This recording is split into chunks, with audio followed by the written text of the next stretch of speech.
ne pense pas qu'on soit tous prêts à attendre 2024 pour la suite, mais malheureusement, on n'aura pas le choix.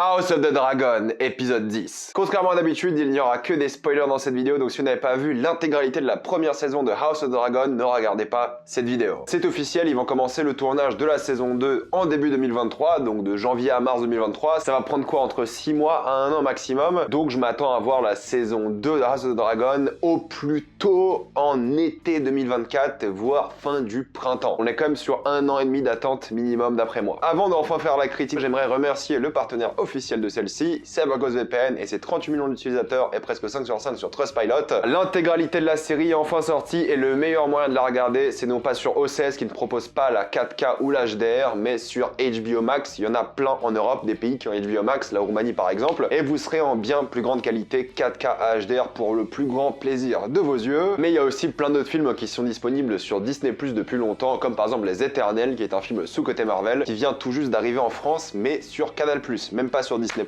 Vous serez en bien plus grande sécurité lorsque vous utilisez un VPN, que ce soit à l'université, à la bibliothèque, à l'hôtel, au restaurant. À vous de voir, mais utilisez un VPN. Vous pouvez partager un compte avec 7 personnes différentes. C'est disponible sur tous vos appareils préférés et c'est super simple d'utilisation. En quelques clics, c'est fait. Vraiment, tout le monde peut l'utiliser. Vous êtes satisfait ou remboursé sous 45 jours et vous avez une assistance technique en français 24h7. Utilisez le lien dans la description et dans le commentaire épinglé afin de bénéficier de 85% de réduction plus 4 mois gratuits. Donc foncez sur l'offre. Comme d'habitude, quelques retours sur ma vidéo épisode 9 où j'ai dit pas mal de bêtises, j'avoue, j'ai pas fait très attention. En effet, Viserys dans sa prophétie ne parle pas de Jon Snow, voilà, c'est la vérité, je me suis trompé. Apparemment, Aemond ne va pas forcément prostituer, mais il emmenait Aegon lorsqu'ils étaient plus jeunes. Ça, je suis pas totalement sûr. Moi, j'aime bien l'idée que Aemond se donne cet aspect de guerrier et qu'il profite quand même de certaines choses. C'est tout à fait possible que les prostituées le connaissent que par Aegon, mais pour moi, franchement, il y a un truc intéressant à creuser là-dedans et c'est possible qu'il veuille se donner une image de badass sans forcément l'être à 100%. Il y en a qui ont dit que le mot de la prostituée concernant Aegon, c'est-à-dire le terme moins discriminatoire, ne parlait pas forcément d'enfants comme je l'ai dit, mais plutôt de bordel plus pauvre. Je ne suis pas tout à fait d'accord avec ça, pour une simple bonne raison que depuis je me suis renseigné, et apparemment il y a en effet un côté pédophile à Aegon dans les livres, et pour moi c'était aussi induit dans cet épisode-là. Je le voyais vraiment comme ça aussi, mais je pense qu'il n'allait pas le montrer pour des raisons évidentes. Et oui, je me suis trompé, à la fin c'est pas le Red Keep, mais la fosse au dragon, d'où la sortie de Rhaenys en dragon, parce qu'elle était évidemment en dessous de la fosse. Je corrige comme ces bêtises parce qu'il faut, quand je le dis, pas d'excuses pour le coup cette fois-ci. Donc voilà, je suis désolé, c'est mon erreur, je ferai bien plus attention. Là où l'épisode 9 était uniquement sur les verts, l'épisode 10 est uniquement sur les noirs. Team Black versus Team Green, la guerre s'est enfin lancée et on voit avec cette saison-là que c'est en effet une saison d'introduction aux vrais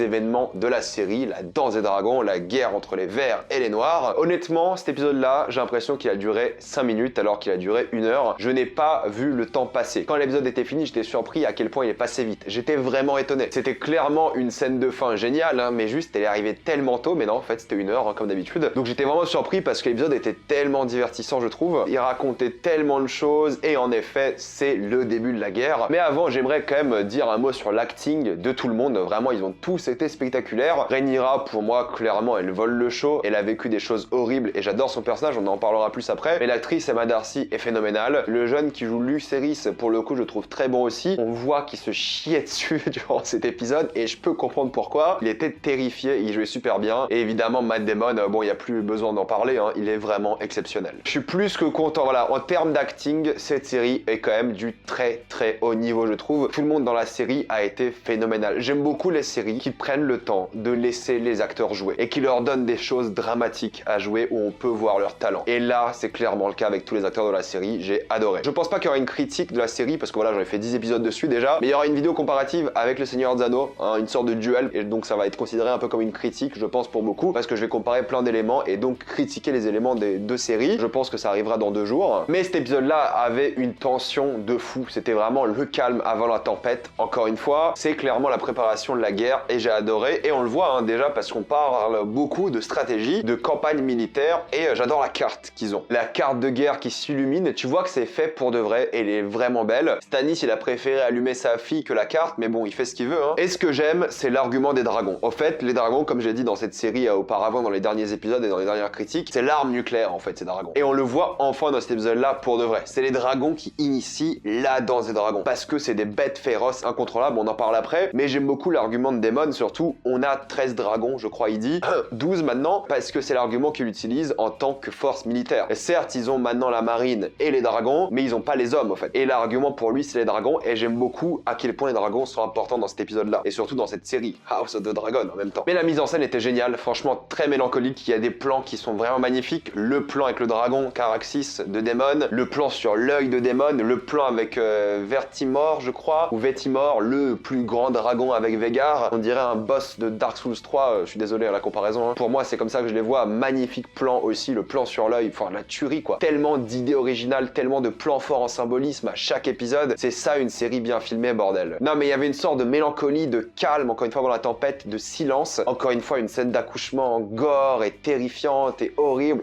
c'était... Pourquoi? On a eu combien de scènes d'accouchement terribles dans cette saison déjà? Puis n'en parlons même pas des plans sur Vhagar, celui-ci, oh là là, qu'il est monstrueux, tu vois vraiment la taille de Vhagar, là tu comprends, certes Arrax c'est un petit, hein, mais là tu comprends, quel plan magnifique, surtout après avec le ciel dégagé, t'as ce moment en fait de liberté où tu vois ce dragon dans ce paysage magnifique, au calme, après la tempête justement, il y a une sorte de soulagement qui intervient et bim, je suis désolé, c'est terminé comme ça, la séquence est exceptionnelle, c'est presque un film d'horreur en fait, c'est grandiose, et quand t'as le plan sur la bouche de Vhagar, tu fais waouh, c'est fou hein, et si on parle d'accouchement, il y avait ce plan du dragon, en même temps que l'accouchement, le montage faisait le parallèle entre les deux, une sorte de naissance et de renaissance et de mort pour le coup, c'est trop fort quoi. Puis honnêtement, Ramin Djawadi, mais quel roi ce mec, en fait c'est devenu tellement évident que la série allait avoir une musique exceptionnelle, mais alors là, l'ambiance de la musique, c'est fou, c'est vraiment fou, j'ai pas de mots, hein. J'ai trouvé la BO de cette saison, mais d'une qualité extraordinaire quoi. C'est l'une des meilleures BO que j'ai entendues de l'histoire des séries quoi, c'est phénoménal. À chaque scène, la scène de couronnement, c'est magnifique comme musique et toutes les autres scènes, c'est d'une tension folle, d'une mélancolie folle à certains moments aussi, c'est parfait en fait. Épisode de dingue d'un point de vue technique et même les effets spéciaux, alors là on est tellement bien servi et tout fait réel, tout fait naturel, j'adore ça quoi. Parlons un peu des personnages, j'adore le fait que Corlys ait survécu de une, qu'il ait gagné sa guerre de deux, qu'il soit loyal évidemment, et j'adore la réaction par rapport à son frère. Il est énervé pendant 3 secondes et après on lui explique pourquoi son frère il est mort et il fait ouais logique. Compréhensible, il a un peu cherché. Je comprends maintenant pourquoi ils l'ont pas montré dans les précédents épisodes, c'est qu'en fait il a gagné la guerre et ça aurait sûrement coûté trop cher de le montrer gagner la guerre et ça crée une petite surprise au final. Qu'on apprenne en même temps que Rhaenyra, ça change beaucoup de choses. J'ai adoré le fait que le Baratheon ne sache pas lire, j'ai trouvé ça vraiment drôle. J'ai hâte de voir dans les prochaines saisons aussi les Stark, les Tully et tout, je pense que ça va être génial. Et j'adore ce moment avec Luke où au fait Luke fait ses adieux à sa mère pour la dernière fois, de une. Surtout c'est qu'il ne veut pas être le dirigeant de Driftmark, il ne veut pas être dans cette politique. Et au fait il gagne en courage et il se dit on ne va pas envoyer un corbeau, je vais y aller moi à d'autres dragons. Il s'assume enfin dans cet épisode là et il prend son courage à deux mains et il y va. Pour moi il est mort en faisant un acte courageux. Après j'aurais été lui, j'aurais vu Godzilla Vhagar attendre, j'aurais envoyé un corbeau quoi, j'aurais fait demi-tour, je serais parti. Évidemment la confrontation avec Aemond est folle, tu vois qu'il est encore rancunier de son passé par rapport à l'œil qu'il a perdu et il veut récupérer son œil, mais il veut pas être la source du début de la confrontation. Tu vois qu'il veut se faire provoquer pour qu'il ait une excuse. Il ne veut pas passer pour le gars qui crée le problème et qui a la source de ça. Vraiment il attend une excuse pour. Toute cette séquence avec Vhagar sous la pluie c'est évidemment fantastique et la course poursuite est folle. Parce qu'au final il veut pas lui faire de mal sur le dragon, il veut juste l'embêter, lui faire peur et à la limite récupérer son œil s'il le peut. Et après cette séquence horrifique, il sait qu'il a déconné. Et j'adore le nom qu'il dit en fait. Il est complètement traumatisé, il gueule un grand No Vhagar parce qu'il sait qu'il ne devait pas faire ça et il regrette. Il ne voulait pas aller aussi loin. En plus d'avoir une scène géniale, c'était tellement honnête et l'acting sur ça est génial aussi hein. Mais tu vois que là il a déconné. Moi ma question c'est est-ce qu'il va assumer? Est-ce qu'il va arriver à King's Landing? Est-ce qu'il va dire c'est moi qui ai tué Lucerys? Ou est-ce qu'il va assumer que c'est une erreur? Parce que s'il dit que c'est une erreur, tout le monde va penser qu'il ne peut pas contrôler Vhagar. Et s'il ne peut pas contrôler Vhagar, on a de gros soucis. Donc c'est vraiment une question que je me pose sur la suite. Apparemment dans les livres, j'ai regardé un peu sur internet, on va l'appeler le Kin Slayer,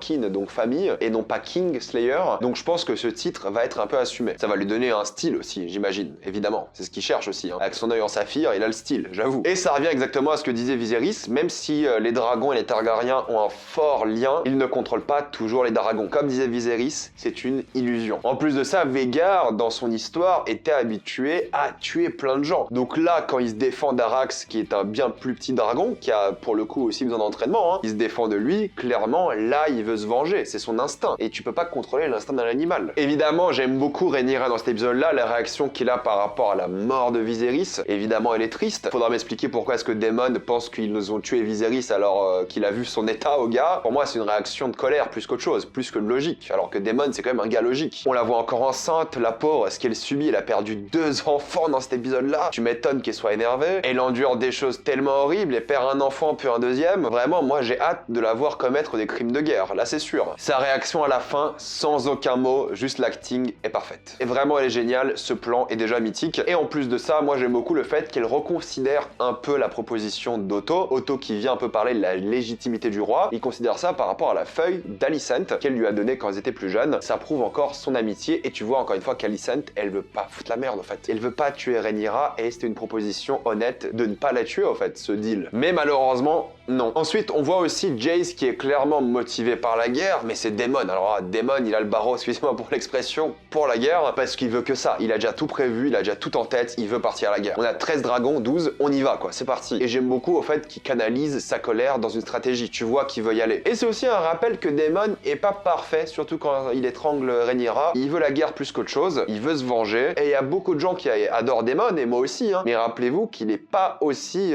sympa que ça, ce personnage. Il a quand même tué sa femme, il a commis plein de crimes, il est appréciable, d'accord, mais il est pas parfait, loin de là. N'oubliez pas non plus ses atrocités. Comme l'a dit la scénariste, et elle a raison, enfin, Daemon, il peut être appréciable, même s'il a pas exactement dit ça, hein, mais rappelez-vous de ce qu'il a fait. Mais il est obsédé par la guerre, voilà, il a cette phrase où il dit « Les rêves ne font pas les rois, les dragons, si ». Ouais, j'ai mal traduit, mais certes, vous avez compris. Il a des punchlines de fou tout le temps, quoi. Là, il voulait décapiter Otto, et honnêtement, ça ne m'aurait pas déplu. Le moment lorsqu'il chante est assez beau, en plus. Il y a juste un truc par rapport à Daemon que je savais pas, c'est comment est-ce qu'il sait que le dragon est mort. Apparemment, dans le livre, et ils le disent pas dans la série, les restes du dragon sont arrivés sur la plage, et il les a vus. Voilà, c'est pour ça, pour ceux qui se demandent. Ils auraient peut-être dû avoir une scène par rapport à ça dans la série, mais ça aurait peut-être gâché le moment dramatique de l'enchaînement de la révélation. Et ça donne juste trop envie de voir la suite. Je suis désolé, la saison 2 va être incroyable. Ils ont dit qu'elle serait bien plus concentrée cette saison 2, parce que oui, là, c'est une saison d'introduction, hein. La vraie guerre va commencer la saison prochaine, et vous voyez la qualité d'une vraie bonne saison d'introduction, hein. Clin d'œil, haute série. Conclusion, probablement la meilleure série de l'année pour l'instant, d'après moi. Il y a de la compétition, hein. Il y a Severance, il y a Better Call Saul, mais pour l'instant, mon cœur va vers House of Dragon. C'est assez exceptionnel ce qu'ils ont réussi à faire dans cette saison. Pour moi, c'est au niveau des 4 premières saisons de Game of Thrones, hein. Là, il n'y a aucun doute. On en reparlera, mais oui, épisode exceptionnel. Saison quasi parfaite au final, hein. Un sans faute, il n'y a pas grand chose à dire. Bref, mettez-moi tout ça dans les commentaires, votre avis sur cette saison et cet épisode. Pensez à vous abonner à la chaîne pour plus de vidéos. Mettez un j'aime, ça aide beaucoup la chaîne. Suivez-moi sur tous mes réseaux et avant de quitter cette vidéo, pensez à utiliser le lien dans la description et dans le commentaire épinglé afin de vous abonner à CyberGhost VPN pour débloquer toutes les plateformes de streaming et naviguer en toute sécurité et accessibilité. Tout ça pour 1,84 € par mois plus 4 mois gratuits. Foncez sur l'offre et moi je vous dis à la prochaine fois. Salut à tous.